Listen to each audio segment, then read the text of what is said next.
ito yung bubungad sa inyo na free breakfast nila.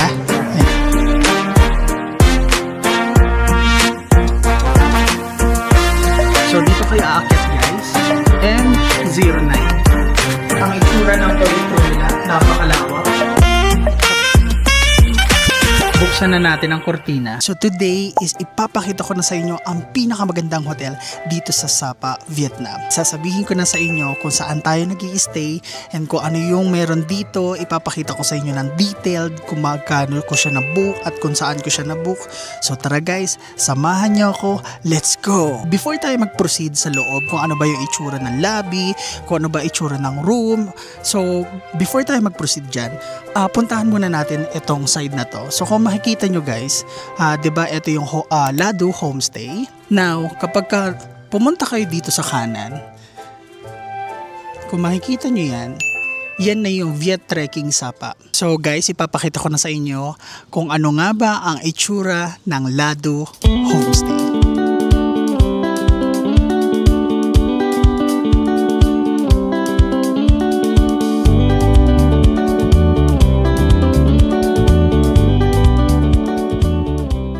Guys, ito nga pala, ipapakita ko din pala sa inyo, ito yung lobby nila na kung saan pwede kayo dito magstay and dito din pala ginaganap yung free breakfast nila. Ayan. So, ito yung mga food section nila for free breakfast. Ayan, para magkaroon lang kayo ng idea kung ano nga ba itsura nung lobby ng hotel na to. And guys, ito naman yung side, yung left side ng Lado Homestay. Ito yung itsura niya. Ayan. So, pwede kayo dito magstay, pwede kayo dito kumain, and habang naghihintay ng check-in nyo. Bali guys, ito yung reception nila. Ayan. And then, dito naman is pwede kayo dito umorder ng food, ng mga coffee. Yan, dito sa part na to. Ngayon, tapos na tayo dito sa lobby at pinakita ko na sa inyo kung ano yung mga pwede nyo makita dito sa Lado Homestay. Now, meron naman sila ditong parang veranda style. So, ipapakita ko na sa inyo guys kung ano itsura ng veranda nila dito. So, let's go!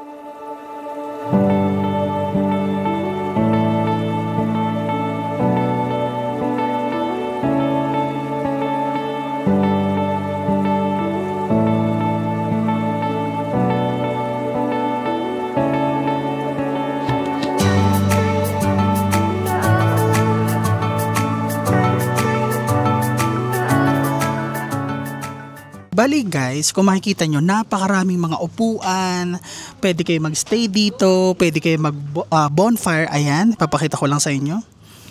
Ayan, so marami ring mga seats na kung saan pwede kayo dito magstay, pwede kayo dito kumain. Ang pinakamaganda ditong spot is of course sa gitna, na kung saan pwede kayo dito mag chill lang, mag coffee, alam niyo yun, kumuha ng free breakfast. So guys, i-mention ko lang pala, meron pala ditong free breakfast kapag nagstay kayo dito sa Lado Homestay.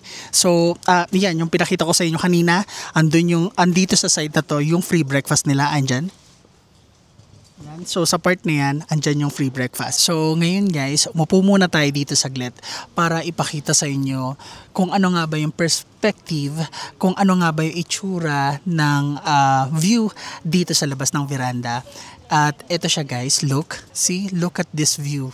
Look at this majestic view. And ito naman guys yung view ng mga rooms, ayan. So meron tayong first floor na kung saan andito yung lobby nila. And then yung mga rooms guys is nag-i-start sa second, third, and fourth floor. Ayan guys. So, di ba? Napakaganda nitong hotel na to. Kaya guys, please i-book nyo rin tong Lado Homestay na to guys, kasi napakasulit. And isa pa, katabi niya lang ang Viet Trekking Sapa. So ayun guys, since nakita niyo na yung itsura ng hotel, yung lobby, yung labas nila, ngayon pumunta na tayo sa room tour.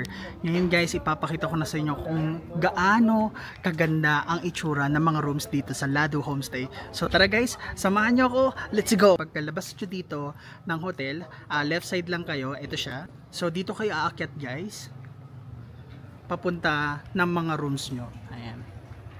Ang room number natin is M09. So guys, take note of that. M09 yung room natin. And ayan, kailangan nyo lang talagang umakyat ng medyo mataas. So dito pala tayo nag-stay guys, sa M09. And ayun guys, nakapasok na tayo dito sa room. And excited na akong i-share at ipakita sa inyo kung ano yung mga pwede nyong makita dito, kung ano yung mga in-offer nila dito sa bawat rooms. So tara guys, huwag na tayo magpatumpik-tumpik pa. Let's go! So sisimulan natin dito guys, sa pintuan niya. Ayan. So kapag kapasok nyo, ito yung makikita nyong pintuan. And then guys, meron din pala siyang main switch na kung saan kapag umalis kayo, pwede nyo lang tong ibaba. Ayan. For safety. So meron din pala dito guys na clothing rack. Ito ang itsura niya. So pwede nyo ilagay dito yung luggage. Meron ding sleeper. And sorry pala guys, nilagay ko na dito yung mga damit ko. But anyway, ayan, meron din sila ditong bathrobe. Ayan, na pwede nyo magamit. O, diba? Look at this. So pwede nyo rin dyan ilagay yung mga sapatos nyo. Ayan. O, diba? And meron din sila pala ditong full body mirror. Ito siya. Now, pumunta naman tayo ngayon sa kanilang CR. So tara guys, buksan na natin. Okay. Ito yung makikita nyo. Simulan natin dito. Ayan, meron dito salamin. O, ayan, meron din sink. Tapos meron din silang lalagyanan ng mga sipilyo. Tapos of course, may mga libre silang toothbrush. Meron silang suklay. Meron silang, shower cup. Nice. And then meron din silang cotton buds. And then, ano ba to? Ayan, shaving kit. So, meron din sila nyan, guys. So, kompleto sila nyan. And then, ito, meron din silang shower gel, shampoo, hand wash, and then, bath and shower gel. Ayan, so, dala-dalawang bath and shower gel, guys. And, ito, makikita nyo. So, meron silang shower. So, meron silang adjustant ng hot and cold water, guys. So, tinry ko na yan. Sobrang lamig dito ng tubig. So, make sure lang na timplahin nyo yung shower. And then, ito yung toilet bowl nila. Ayan. And of course, meron silang bidet. So, ito guys, ang itsura ng toilet room nila. Napakalawak. Ayan o. Look. Ang ganda. Now, mag-proceed na tayo sa iba pang parte ng room. And ayan guys, meron din silang fridge. Ito siya. Ayan. So, ito yung laman niya. And yung mga alak na yan guys is chargeable. And ito pala yung binili kong cake kahapon. So nilagay ko na lang din siya dyan. And then meron din sila ditong electric kettle. Meron din silang blower. Tapos meron din silang salamin here. And then meron din sila ditong desk na kung saan pwede kayo dito mag-work. Sa mga freelancers, sa mga digital nomads. So pwede kayo mag-work dito. And then ayan, meron din silang tissue. And then, may mga socket sila. Multiple socket yan, guys. And then, ito. Tignan natin. So, may mga ino-offer din pala sila ditong mga soap. Ayan, yung mga langis na yan. So, basahin nyo na lang. Yan. Tapos, pwede rin kayong umorder dito ng mga amenities. Yan, merong face towel, bathrobe, bath towel. Yan. So, may mga corresponding price yan. So, i-post nyo na lang yung video, guys. Next is, meron silang menu. Kapag gusto nyo umorder sa kanila, meron din sila yan. Ino-offer din nila yan. So, guys, i-post nyo na lang yung video. Okay. So, ito yung mga smoothies nila, yung mga juice, yung mga drinks. Ayan. Then, ito, yung regulations nila. Ayan. Basahin nyo na lang. Now, mag-proceed na tayo guys dito sa main area. Look at this. Kung gaano kaganda. Diba? Sobrang ganda. Now, mag-proceed na muna tayo dito sa right side. And ito guys, meron din silang electric fan. Yes, tama po. Meron silang electric fan. And actually, ginamit ko yan kagabi. Now, meron din sila ditong sofa. Ayan. Ayan, meron din sila ditong complimentary na tubig. Tapos meron din silang ano ba to? Iced tea, tapos kape. Ayan, and ito guys, itong noodles na to, chargeable to. So kapag ginamit nyo yan, is kailangan yung bayaran. Tapos ito, meron din silang tasa. Yan, Lado Homestay. Okay, and then meron din sila dito queen size bed. Ayan. 'Di ba ang ganda? Tapos meron din sila dito mga upuan. Ayan. And guys, isa pang napansin ko dito is meron silang universal wall outlet. Yes guys, meron silang universal wall outlet dito na kung saan tinatanggap ang iba't ibang mga plug, so hindi nyo na kailangan magdala ng universal adapter. So ipapakita ko lang sa inyo. So ito guys, naka universal wall outlet na sila. And guys, pumunta na tayo sa pinaka-exciting part netong room tour na to. So ito siya guys. Yan, look at this. Sa napakagandang bathtub nila. Wow. Look at that. Guys, hindi ko pa siya natatry. So, one of these days, since mag-stay tayo dito ng 4 days, 4 nights, so itatry natin yan one of these days. And guys, grabe. Nai-imagine nyo ba? Sa loob ng room, merong bathtub. And guys, bago ko pala makalimutan, so eto yung bathtub, diba guys? So, sa taas niyan is merong AC. Medyo weird. May bathtub sa ilalim, tapos meron ditong AC. Pasmado, abot mo yan. But anyway guys, wala pa tayo sa pinaka-exciting part. Now, ipapakita ko na sa inyo kung bakit nga ba binook ko tong hotel. Ito kasi ang binabayaran dito guys. So, handa na ba kayo? Handa na ba? Ano yan? Rated kayo? And oo nga pala guys, gusto ko lang din palang i-share sa inyo. Kasi kagabi, napansin ko to, na sabi ko, bakit may saksakan sa ilalim ng kama? So, ayun pala guys, is pagka sinaksak nyo yan, is meron siyang heater sa ilalim. So, ito siya guys. Ito yung saksakan niya. Okay. So, kapag sinaksak nyo yan, mag-automatic na iinit itong kama nyo. Ayan. Kasi 'di ba guys, malamig dito sa Sapa, Vietnam, especially kapag ka winter, talagang sobrang bumababa yung degrees. Minsan pa nga daw sabi ng mga staff dito is nagne-negative degrees. So kaya meron silang ganyang feature ng kama nila na kung saan umiinit yung kama nila dun sa ilalim para at least mapanatili kayong warm during your stay dito sa hotel na to. Now, proceed na tayo sa highlights ng room na to, and ito yung binabayaran dito. Buksan na natin ang kortina.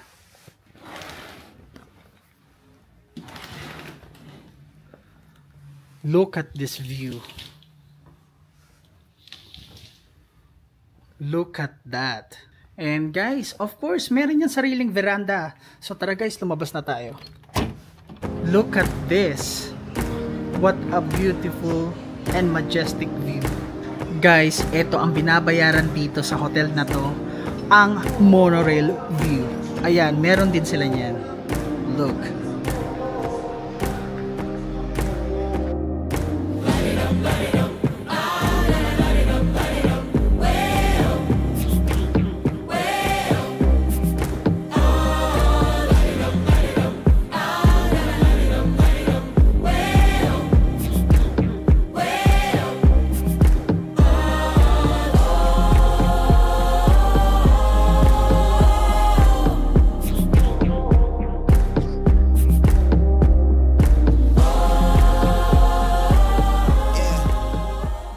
And guys, ito nga pala yung itsura ng ating veranda sa ating room na to.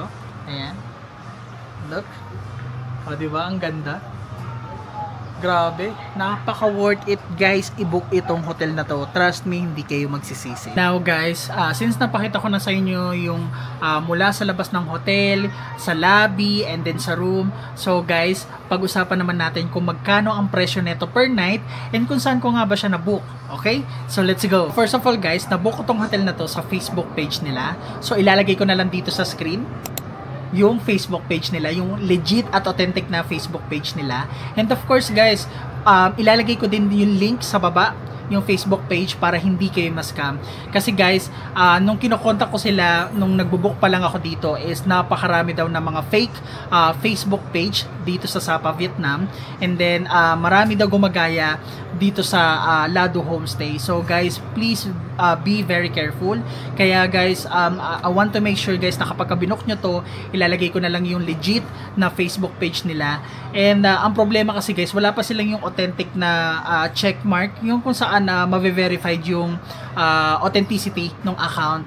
So ilalagay ko na lang yung link guys para hindi kayo ma-scam. Okay? So guys, may dalawang option para i-book itong hotel na to. So first is through Agoda, and then pangalawa is through their Facebook page. So guys, sa Agoda kasi guys, nung nag-try ako mag-book sa kanila is fully book na yung date na gusto ko. Kaya piniem ko na lang sila sa Facebook page nila. And then ayun, nakapag-provide sila ng available na dates na gusto ko, which is September 1 to September 5. And guys, oo nga pala, kapag ka nag-book kayo sa Facebook page nila, ang mode of payment lang nila is Western Union at saka PayPal. So guys, ano yung ginamit kong mode of payment?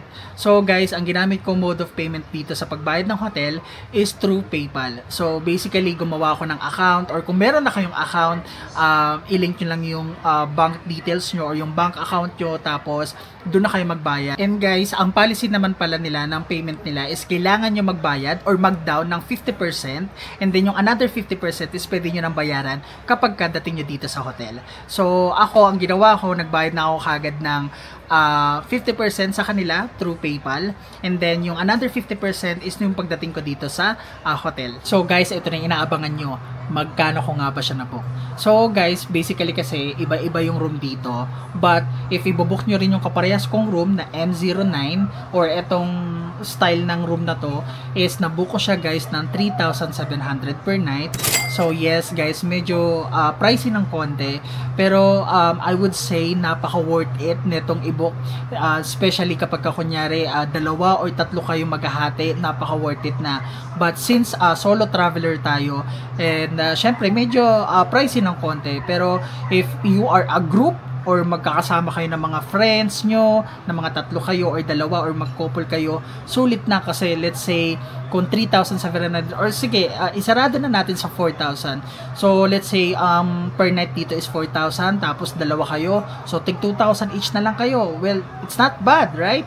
So kapag tatlo naman kayo, tapos nag-book kayo dito sa room na to, i-divide nyo lang sa 3, nasa 1,000 plus or 1,200 pesos, di ba? Not bad. I would suggest and I highly recommend itong hotel na to, kasi guys, tingnan nyo naman to, may dadaan na naman.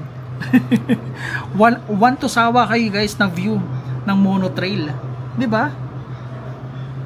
So panghinayangan nyo pa ba yan? Ganito kagandang view.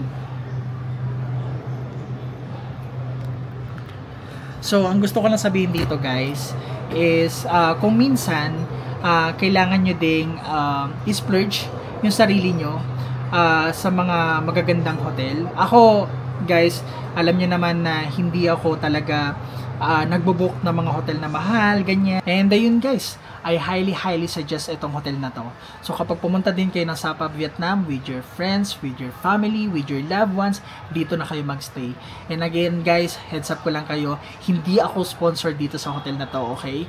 So gusto ko lang i-share sa inyo yung experience ko at kung ano yung naging feedback ko dito sa hotel na to, kasi guys, napakaganda naman talaga. And i-mention ko na lang din pala sa inyo guys na meron silang free breakfast dito during your stay.